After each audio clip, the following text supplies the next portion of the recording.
দেখতে দেখতে রোজাগুলো চলে এলো ঈদের দিন। ঈদের আগের দিন রাতে চাঁদ রাতে সবকিছু প্রস্তুতি নেওয়া হয়। আজকে চাঁদ রাতে আমি তোমাদের সাথে কি কি শেয়ার করব সবকিছু থাকবে এই ভিডিওতে। হ্যালো এভরিওয়ান, আসসালামু আলাইকুম। আই হোপ সবাই ভালো আছেন। ঈদের খুশি দিয়ে শুরু হয় মেহেদি এমনকি নতুন ড্রেস দিয়ে। তাই আমি মেহেদির জন্য প্রস্তুতি নিয়েছি। তার আগে ভেবে নিয়েছি একটু খাওয়া দাওয়া করে নেই, তাই গরম গরম খাসির মাংস দিয়ে আমি ভাতটা খেয়ে নিচ্ছি। চাঁদ রাতে ঈদের দিন তো ভালো মন্দেই রান্না করা হয়, একদম জমে গেছে আজকে রাতের খাওয়া। তো এই তো আমি এক হাতে মেহেদি পরিয়ে নিয়েছিলাম, ভেবেছি নিজে নিজে মেহেদি পরবো, বাট ওই এনার্জি ওই সময়টা নাই যে নিজে নিজে পরাটা।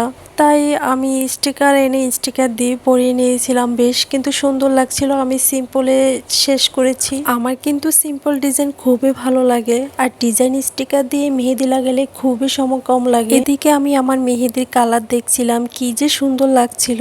এদিকে আমি ঈদ আউটফিট রেডি করে নিয়েছি। এই ঈদে আমি এই আউটফিটটাই পরবো। এই ড্রেসটা কিন্তু আমি এই প্রথমবার পরছি না, আরো একবারও পরেছিলাম যদিও, বাট আমি ঈদের ড্রেস কিনা হয়েছে, বাট আমার ওগুলো পরতে ভালো লাগে না, তাই আমি এই ড্রেসটাই পরেছি। ছোটবেলা তো ঈদের ড্রেস কতভাবে যে লুকিয়ে রাখতাম, আর এখন দেখেন আমরা কিন্তু সবাই ঈদের ড্রেস দেখিয়ে দেই। এখন চাইলেও আগের দিনগুলো ফিরে পাবো না, বাট আগের দিনগুলো বেশ ভালোই ছিল। শুধু তো নিজে সাজলে হবে না, মিস্টার কত সাজাতে হবে। তাই আমি তাকে দুইটা টি শার্ট কিনে দিয়েছি, আর বাকি যে দুইটা, এই দুইটা তার ফ্রেন্ডরা তাকে গিফট করেছে। শুধু যে তাকে গিফট করেছে এমন না, এই তো এই গাউনটাও আমাকে গিফট করেছে তারা। নেক্সট ঈদের দিন তোমাদের সাথে দেখা হয়ে যাবে। Bye bye.